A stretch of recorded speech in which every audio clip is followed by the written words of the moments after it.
Dalam pandangan spiritual kekristenan, kematian dalam keadaan tidak wajar, seperti kecelakaan, pembunuhan, atau kematian mendadak, tidak memiliki makna spiritual yang unik secara absolut, tetapi diartikan melalui lensa ajaran inti tentang kematian, kehendak Tuhan, dan nasib jiwa. Berikut penjelasan secara mendalam. Ke-1. Kematian sebagai akibat umum dosa, tidak peduli cara mati. Menurut kekristenan, semua kematian adalah akibat dari dosa manusia yang pertama.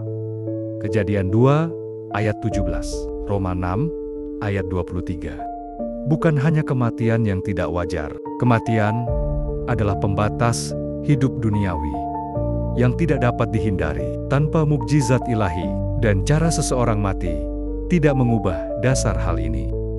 Baik mati secara alami maupun tidak wajar, kematian tetap merupakan perpisahan sementara antara jiwa dan tubuh menuju tahap berikutnya dalam perjalanan spiritual. Kedua, tidak ada kematian terlambat atau kematian terlalu cepat menurut kehendak Tuhan. Kekristenan percaya bahwa waktu kematian setiap orang ditentukan oleh Tuhan yang Maha Mengetahui dan Maha Kasih. Meskipun kematian tidak wajar, tampak tidak adil, atau terlalu dini menurut pandangan manusia, ia tetap berada dalam rencana Tuhan yang penuh makna. Hal ini tidak berarti Tuhan menyebabkan penderitaan atau kejahatan yang menyebabkan kematian itu, tetapi Dia memiliki kekuatan untuk mengubah kesusahan menjadi kebaikan bagi mereka yang percaya. Roma 8 ayat ke-28. Misalnya, seorang yang mati dalam kecelakaan mungkin telah menyelesaikan tugas spiritualnya di dunia, atau kematiannya dapat menjadi panggilan bagi orang lain untuk merenungkan kehidupan dan iman. Ketiga, nasib jiwa tidak dipengaruhi oleh cara mati.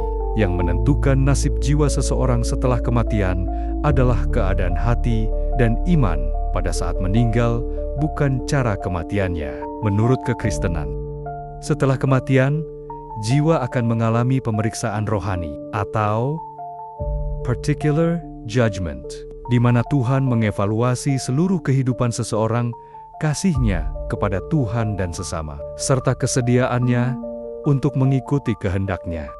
Jiwa yang bersih dan percaya akan tinggal dalam kedamaian bersama orang-orang suci.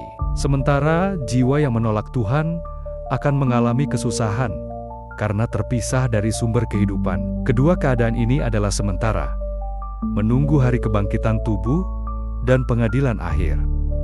Jadi, seseorang yang mati dalam keadaan tidak wajar, tetapi memiliki iman yang tulus, akan tetap menerima anugerah hidup abadi.